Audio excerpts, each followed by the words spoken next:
Сегодня никаких занятий нет, все выступления для школьников. В день открытых дверей СКУИНТ помогает выпускникам 9 и 11 классов выбрать свою профессию. Осваивать ее студенты будут под руководством практикующих специалистов в своей области. В этом году планируют набрать 300 человек на очную и заочную формы обучения. Я думаю, что самое главное вот сейчас на вашем пути, это главная ваша задача, основная, это сдать успешный экзамен. Мы, конечно, желаем, и я, и от всего коллектива, мы желаем вам успешно сдать экзаменов, но и самое главное, я думаю, в дальнейшем не ошибиться в выборе вашей профессии.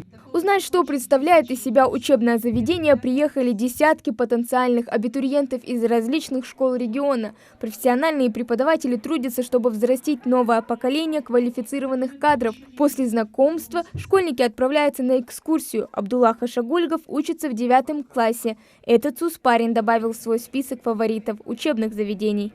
Я искал для себя колледж, в который могу поступить. И вот сегодня как раз здесь был день открытых дверей. Мы сюда пришли со своим классом. И, в принципе, мне здесь понравилось, различный выбор, профессий.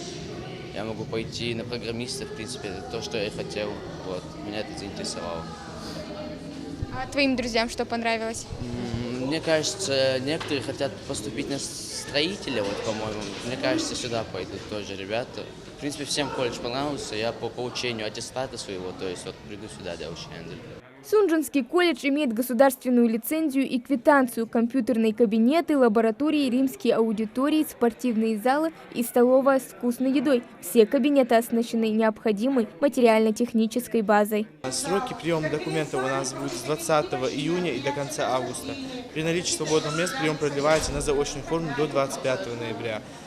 Специальности у нас 13 специальностей, очень широкий спектр факультетов.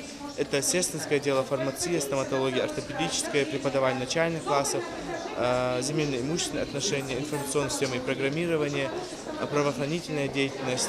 Сейчас в колледже учатся 600 студентов. После его окончания выпускники могут поступить в любой вуз страны без сдачи ЕГЭ. Хеда Амаева только на 1-м курсе. Попасть именно сюда девочка планировала еще со школьной скамьи и делится, что ни разу не пожалела. Учебная программа это проходит как и в теории, как и практика. У нас колледж поддерживает студентов, организуя мероприятия, конференции, фестивали научные и так далее. И я в этом принимала участие.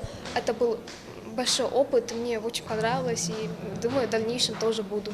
В 2019 году Сунжанский колледж управления и новых технологий попал в таблицу топ-100 лучших СУЗов страны. В республике он с уверенностью держится на 3-м месте. Этот рейтинг был поднят всего за несколько лет. И, как показывает статистика, у выпускников колледжа нет проблем с поиском работы. Хава Гагиева, Хамзат Халухаев, Новости 24.